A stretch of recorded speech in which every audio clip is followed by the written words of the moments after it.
pretty lies. Look me in the face, tell me that you love me, even if it's fake. Hello everyone, welcome back to my channel commerce with Anjali Talwar. So आज हम retirement वाले chapter का last topic कर रहे हैं, जिसमें हमने death start किया था लास्ट क्लास में, और उसका आज लास्ट कर रहे हैं हम लोग क्या, एग्जीक्यूटर्स अकाउंट। वैसे तो इसमें पूरा क्वेश्चन ही मैंने आपका कवर करवाया है कि अगर बड़ा क्वेश्चन 6 नंबर में आ जाता है तो उसको कैसे करना है, ठीक है। तो इसमें हम एग्जीक्यूटर अकाउंट बनाना भी सीखेंगे, एग्जाम्पल से ही करेंगे, इजीली हो जाएगा। लेकिन हाँ बच्चे, इसके लिए आपको पीछे सारे टॉपिक्स क्लियर होने ज़रूरी हैं। तो बेटा इससे पहले आप सारे टॉपिक्स क्या क्लियर कर लीजिए। सो ABC पार्टनर्स हैं, ठीक है। Sharing profit in the ratio 5:3। 31 March 2015 को बैलेंस शीट गिवन है। क्रेडिटर्स है, रिजर्व्स है, A's capital, B's capital, C's capital, इधर building, machinery, stock, patent, debtor, cash at bank, advertisement, ठीक है, हमें पता है, गिवन है। कहता है ए डाइड हो गया 1 अक्टूबर को। अब मुझे एक बात बताओ, अप्रैल, मई, जून, जुलाई, अगस्त, सितंबर, अब यहाँ पे अक्टूबर काउंट नहीं होगा, तो कितने मंथ्स हुए, 6 मंथ्स के लिए वो रहा, ठीक है। सी ने डिसाइड किया कि हम लोग फ्यूचर में 7:5 में प्रॉफिट शेयरिंग रेशियो चेंज करेंगे। अच्छा मुझे ये बताओ, लास्ट क्लास में हमने पढ़ा इसका क्या इफेक्ट होगा।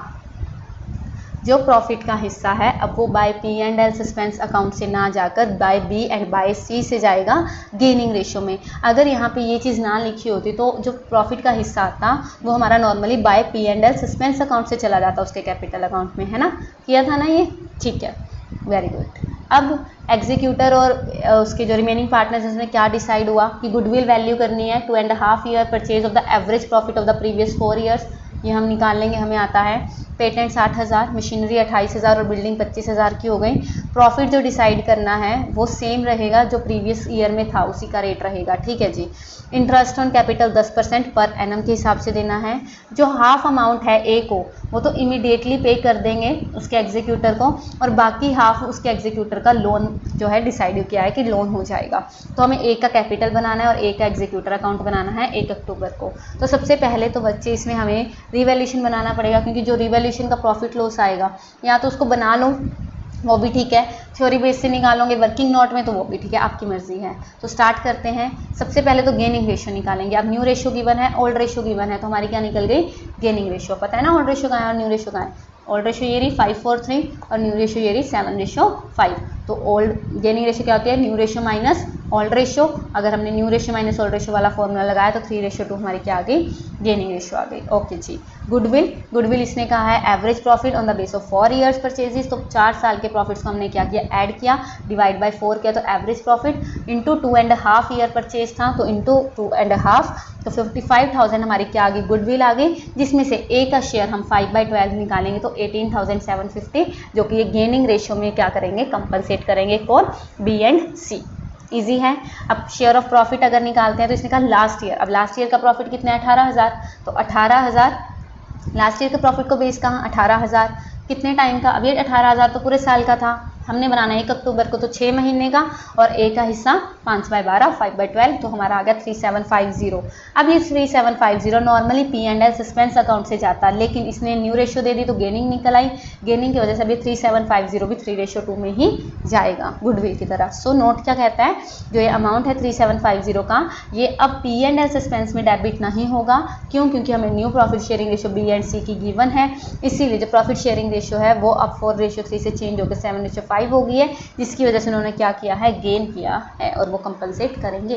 तो सबसे पहले बनाते हैं revaluation account. Revaluation account easy है। रिवैल्यूएशन अकाउंट अगर मैं बनाती हूँ तो देखो यहाँ से अगर मैं बनाती हूँ तो पेटेंट्स 8,000 के हो गए। पेटेंट्स कितने के थे बच्चे, पेटेंट्स हमारे पास थे 11,000 के, 8 के हो गए तो 3,000 का लॉस हो गया, ठीक है जी।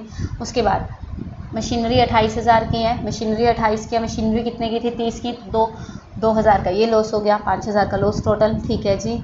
उसके बाद हमारे पास क्या गिवन है, ये रहा, हमारे पास बिल्डिंग है 25,000 की, और बिल्डिंग कितने की थी, बिल्डिंग थी हमारे पास 20,000 की, तो 5,000 का इधर से प्रॉफिट हो गया, तो 5,000 इधर से प्रॉफिट हो गया, और 3 और 2 5 इधर से लॉस हो गया, तो ना प्रॉफिट हुआ ना लॉस हुआ, इसीलिए कुछ भी नहीं आया। There is neither profit nor loss due to revaluation of assets, ठीक है जी।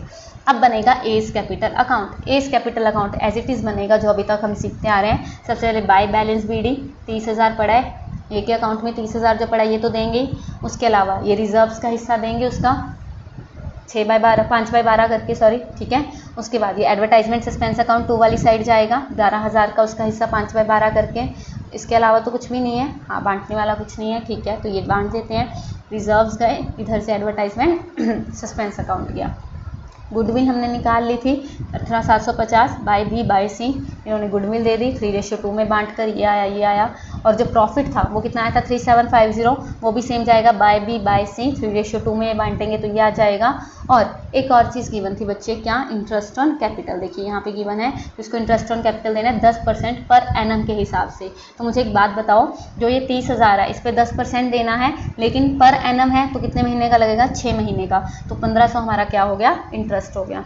तो टोटल उसको 56,500 हमने देना है, और जिसमें से 5,000 इधर माइनस हो जाएगा, तो टोटल कितना देना है, 51,500 रुपीज़ उसके ड्यू बनते हैं, किसके, टू एज एग्जीक्यूटर अकाउंट के। ठीक है, अब ए का अगर एग्जीक्यूटर अकाउंट में बनाती हूँ तो बैलेंस उतर के आएगा इधर से, तो बाय एज कैपिटल से 51,500 आया, जिसमें से उसने कहा कि आधा आधा मतलब 25,750 तो ऑन द स्पॉट हमने बैंक से पे कर दिया, और बाकी जो आधा बचा कितना, 25,750 उसके लोन अकाउंट में ट्रांसफ़र कर दिया।